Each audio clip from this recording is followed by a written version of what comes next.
Welcome to Psydactic Residency Edition. I am Dr. O'Leary, a nearly fourth-year resident in psychiatry in the National Capital Region.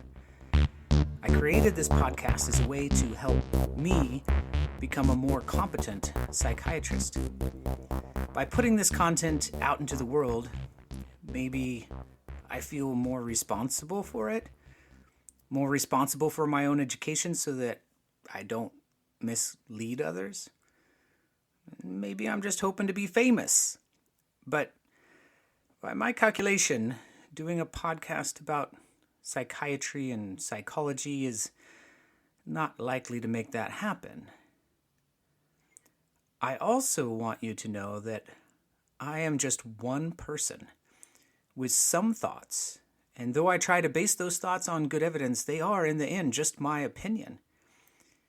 If you want to tell me what you think about my opinions, you can go to Psydactic.com, that's Psydactic.com, and fill out the response form there.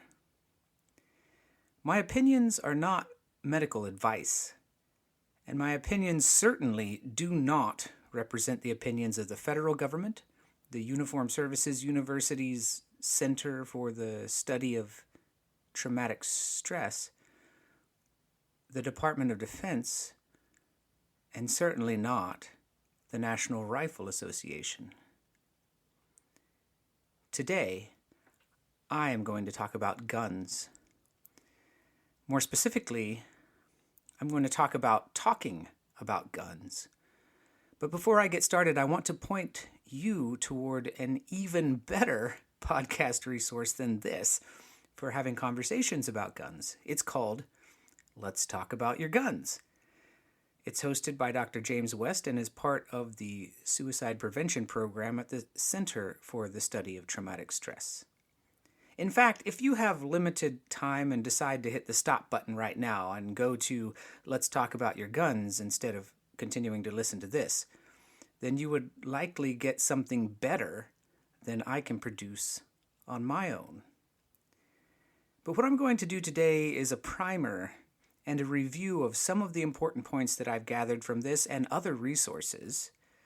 I put those resources at the end of the show transcript at Psydactic.buzzsprout.com.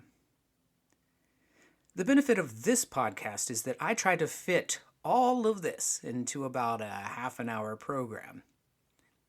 If you want a deep understanding of the importance of this topic and how to talk to patients, families, and even your friends about their guns, then subscribe to Let's Talk About Your Guns. They have provided me with no incentives whatsoever to make this recommendation other than my own desire to have more competent colleagues and friends. For healthcare providers, firearm safety is a major concern. We think about things like murder, mass shootings, and suicide, but these are just some of the concerns around gun safety. Accidents make up about 1 to 2% of firearm deaths every year, and there are many more injuries, both physical and emotional, associated with guns. I've had many patients who had to witness a parent being threatened by their partner with a gun, or they were threatened themselves. And the intensity of that experience does not diminish with time. I don't feel like I really need to go deep into reasons why firearms are a hazard to have laying around or freely accessible. You can Google Pew Research firearms and see those things for yourself. We know firearms are dangerous. That's why people own them. They feel the need to defend themselves, to defend their families, or they just like to hunt, or it's fun to shoot.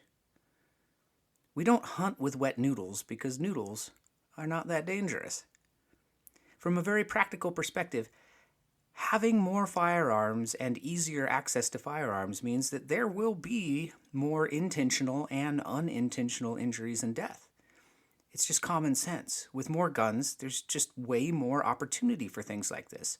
In the same way that if you spend more time in a desert, you're likely to see it rain. even though it's a rare event because you spent more time there. And if you increase the amount of humidity in the atmosphere, then it will rain more often. Because of this availability of guns, we have seen or heard about young people acquiring assault weapons or pistols and using them on teachers and classmates. The shooter will often take their own life afterward.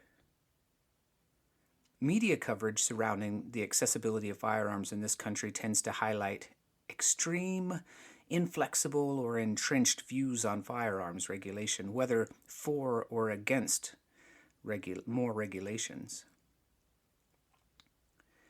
In the context of this controversy, if I were to say we should ask most of our patients about the guns in their homes, many listeners will tighten at least one sphincter and maybe two or three. Or it may be that a sphincter involuntarily loosens and dumps the contents of your colon into your undergarments. Talking about guns can be uncomfortable and even disorienting. Many behavioral health providers have never owned a gun or even held a gun.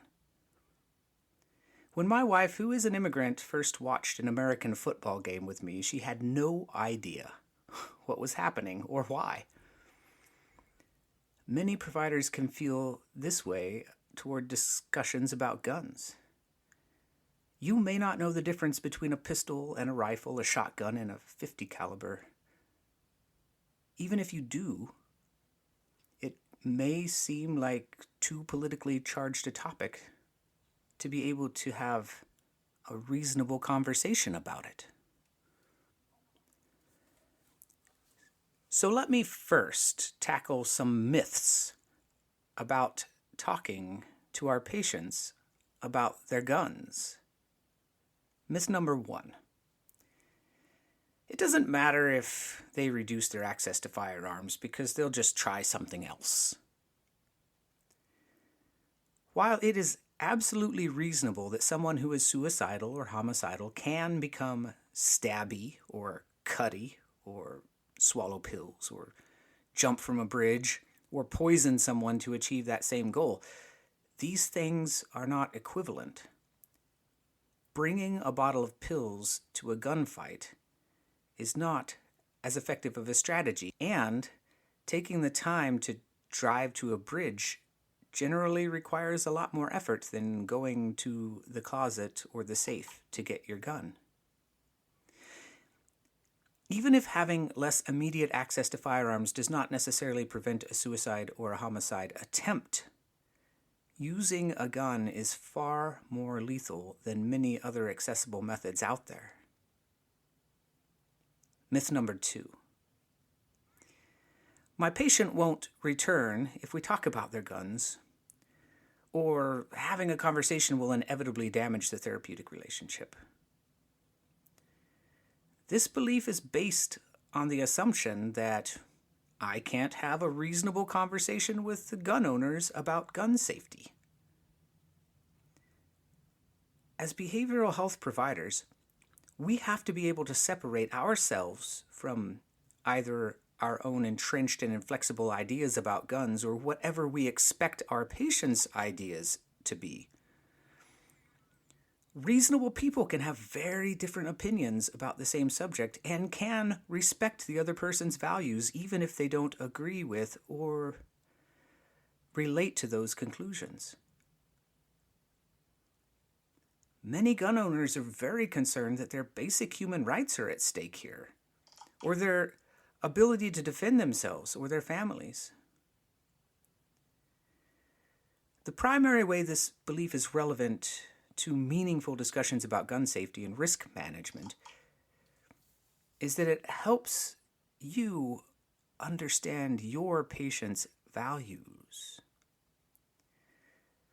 But people's values or reasons for owning weapons generally don't change the conversation about gun safety. Because discussions about gun safety already assume that the guns are present and accessible. They're already there. So you don't have to have a conversation about whether or not they should be there. Myth number 3. Providers might tell themselves, I don't really know anything about guns, so I'm not qualified to have this conversation. Now, you may not know the difference between an AK-47 or an AR-15, but the conversation you should be having about guns is not that kind of conversation. You're not teaching a patient how to safely use a firearm or effectively use it. You're helping them to safely possess firearms. It's a conversation about risk management. Talking about guns will include some aspects of education, but this education is primarily focused on empowering the patient and their family to think about the real hazards of gun ownership and how to be good stewards of their right to possess arms, not on what kind of firearm they should or should not possess. Also, I'm not trying to change the patient or get the patient to rid themselves of their firearms altogether. I'm trying to get the patient to decide whether or not they need to make some reasonable changes now or in the future to help to protect themselves or their families. Now that I've tried to convince you to feel responsible for having this conversation, I should also talk about when having these conversations is critical. There are times when talking about guns is especially important. Most providers assess for what we call lethal means when a patient is suicidal or homicidal. And this makes sense because our patients with firearms can imagine using them. But aside from the obvious reasons, what about patients who are suffering from conditions such as dementia, Huntington's, Parkinson's disease, or during their first break psychosis or mania? Gun safety is especially important to discuss with patients and families during early stages of progressive diseases so that clear safety goals can be established when people are presently better able to engage in planning and follow through with a plan. If your patient has children, then it's also reasonable to ask how they prevent their kids from getting their hands on those firearms. You may or may not feel like it's important to screen all of your patients for gun ownership or access to firearms. But gun ownership in the U.S. is common, and in many communities it's normal and expected. Nearly half of homes in the U.S. have firearms in them. In a similar way that it's important to ask people about wearing a seatbelt, it's reasonable to talk to patients about firearm safety, even if there are no acute safety concerns like suicidality. I've mentioned before that many providers are concerned about scaring patients away if they engage in conversations about guns. And I have had patients become visibly angry or defensive when I start conversations about guns. How did I navigate this? Well, at first really poorly, and I do feel like I'm getting better, but it was very uncomfortable in the beginning. In my mind, gun safety conversations are kind of a mishmash of motivational interviewing and Socratic questioning. So here are some general principles that I just basically made up that have helped me to learn how to talk about guns with my patients. Principle number 1, be matter of fact. Don't act like it's weird to have the conversation.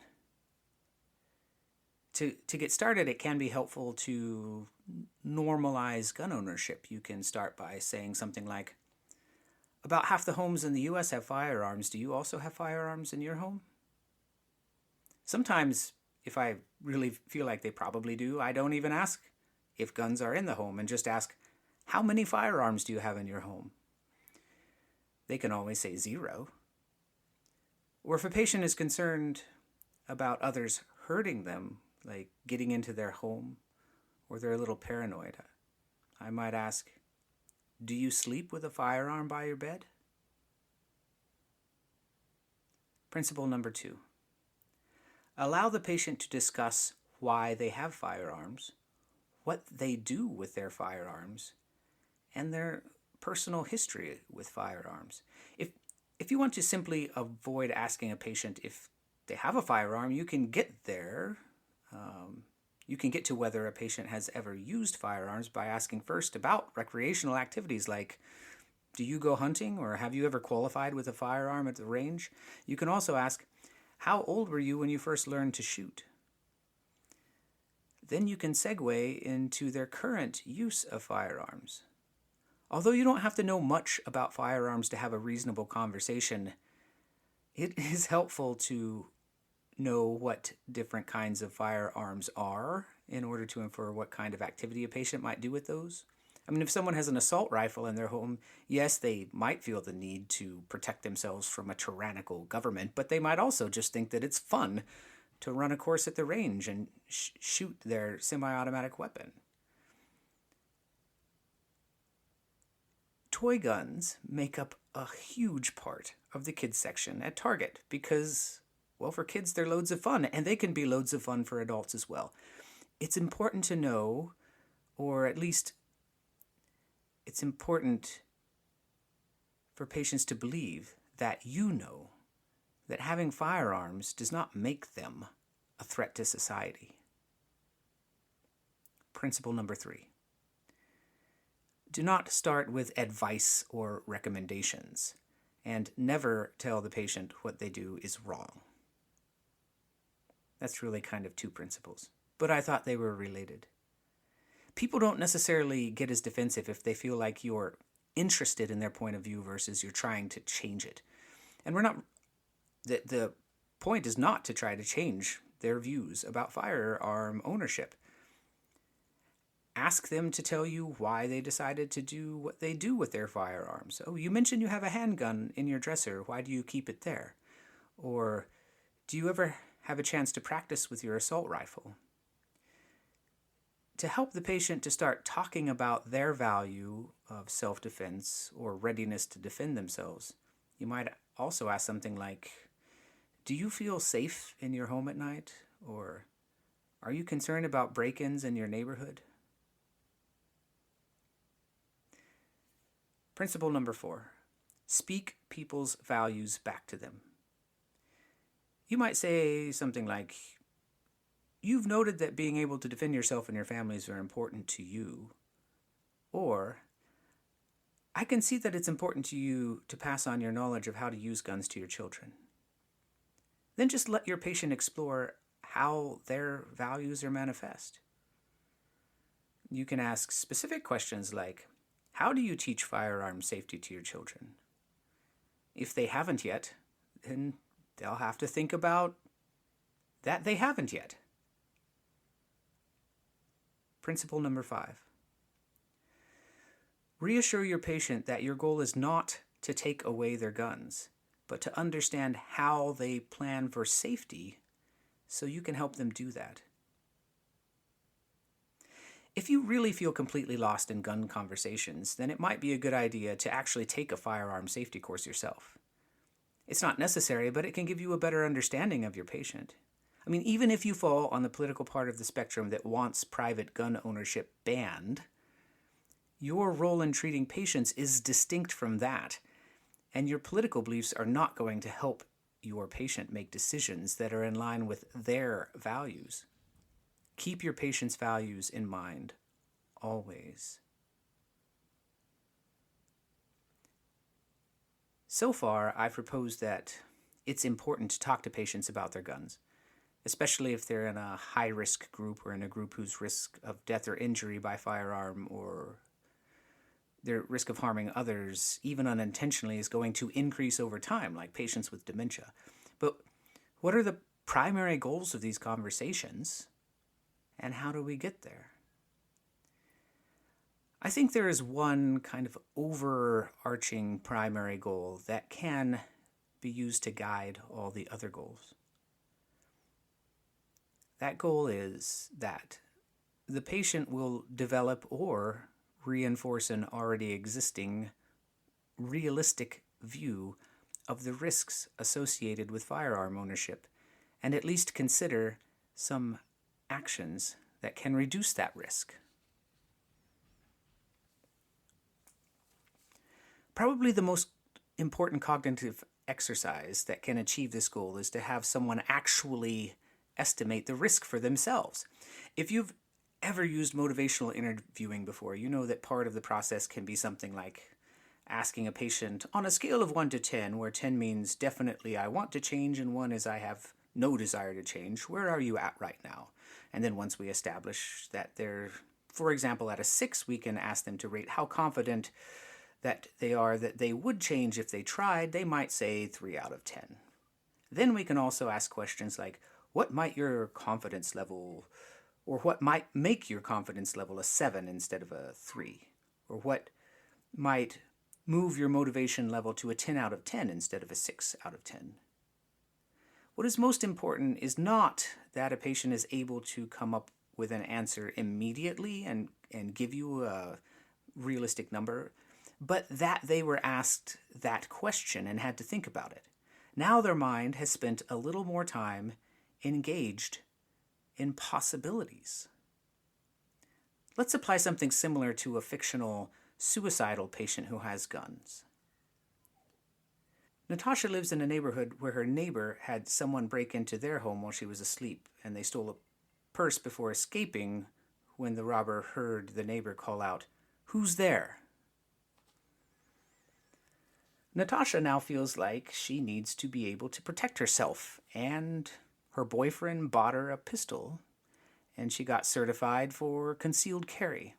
She doesn't usually carry the gun because she can't take it into work with her. However, she keeps it loaded and within arm's reach when she's at home. She does not have children, and when she's watching TV, she has the gun on the TV stand. When in bed, it's on the nightstand. It is loaded, but the safety's on. She reports that after finding out her boyfriend cheated on her, she left him, and she's had suicidal thoughts 2 or 3 times a week for the last month. At one point, she held that same gun in her lap and wondered if anyone would care if she shot herself. As her healthcare provider, her mental behavioral healthcare provider, I will likely see her gun as a hazard, and her risk of death by suicide is much higher with that gun in the house. But she's revealed at least one important value to me that I cannot ignore. She wants to feel like she can defend herself in her home. What I can do in this situation is to ask her to estimate her risk of dying or being injured due to a home invasion, and then ask her her current risk of dying by suicide if the gun is in the home. She could estimate her risk of home invasion as maybe a 2 out of 10 if you're using that scale, and her risk of shooting herself is maybe a 4 out of 10. At this point, it doesn't really matter how realistic her estimates are. We could ask if she still feels safer with the gun in the home. She might also estimate the risk of shooting herself right now as lower than having someone come into her home. But what's important to note is that it doesn't matter whether her own risk calculation matches yours. What matters is that she answered the question. And in the future, that question might linger in her mind. The important thing is to raise the hypothetical. I might ask, think about that time you held that gun and wondered what it might be like to die. Can you imagine a time in the future when your risk of harming yourself could be much higher than it is right now?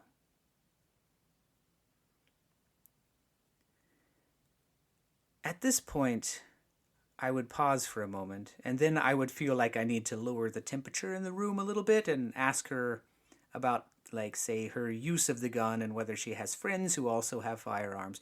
I might ask something like, do you know anyone else who practices at the range? I will also explore if she has people in her life that she could trust to hold her firearm at any point if that becomes necessary, if she decides that becomes necessary, if she ever got to the point where she felt like her risk calculation changes. There are also some other very practical things that can be done without her completely removing the firearm from her apartment and giving it to someone else. In terms of recommendations, basic firearm safety includes storing all firearms unloaded in a locked container when not in use. Additionally, there are devices that can be used to secure triggers or to obstruct the chamber when the firearms are being stored. Ammunition should be stored in a separate locked container in a different location. Instead of simply telling a patient to do this and checking the box, it's better to ask them directly how they store their firearms when they're not in use. Do you store your ammunition in a separate container? Don't forget to ask the patient why they store their firearms the way that they do. Once you've established a relationship with your patient and they have been able to report their values and their feelings and their reasons to you, and you have reported these back to them, and they understand that you understand how they feel, then you can offer some advice. You have more credibility now to say something like, I'd like to take a little time to discuss some of the recommendations for safe storage of firearms. I know you do some things already, but there are some other things that we know help to safely store firearms. These things are. You can also, and should, especially if there is elevated risk of harming themselves or others, start to create a real safety plan regarding those firearms with your patient. If you ever do get to the point where you don't feel safe with your guns in the house, who would you call that you could trust to store them for you? We recommend safe storage of firearms in a home or some other place because it places a barrier to access.